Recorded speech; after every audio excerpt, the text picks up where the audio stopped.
বছর পর আজকে এসএসসি পরীক্ষা হলো। পরীক্ষা দেখে কোনো একটা জায়গায় যেন আমাদের মনে হলো স্টুডেন্ট এবং টিচারদের মধ্যে একটা কম্পিটিশান হলো, প্রতিযোগিতা হলো। দুর্নীতি করলো কে? সরকার, বর্তমান পশ্চিমবঙ্গের শাসক দল, তোলামূল দল, সরকার সব মিলেমিশে একসঙ্গে দুর্নীতি করলো, আর খেসারত দিতে হচ্ছে ঠিক শিক্ষকদেরকে। আবার এদিকে কোর্ট বলে রেখে দিয়েছে একজনও যদি অযোগ্য বসে আবারও সিবিআই তদন্ত হবে। এরা স্বচ্ছতা নিয়ে আসবে?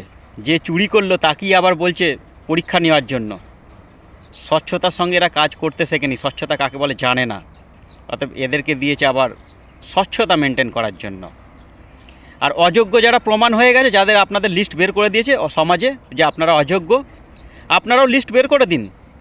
যাদেরকে আপনারা টাকা দিয়েছেন লিস্ট বের করে দিন, এবং শুধু বের করে দিন নয়, আপনাদের তো টাকা ফেরত দিতেই হবে, কিচ্ছু করার নেই, বিকল্প রাস্তা কিছু নেই। অতএব আপনাদের বিকল্প রাস্তা একটাই আছে, আপনারা যাদেরকে টাকা দিয়েছেন তাদের কাছে গিয়ে টাকা ফেরত নিয়ে আসুন। লেট করছেন কেন? চলে যান, টাকা ফেরত দিতে হবে আপনাদেরকে।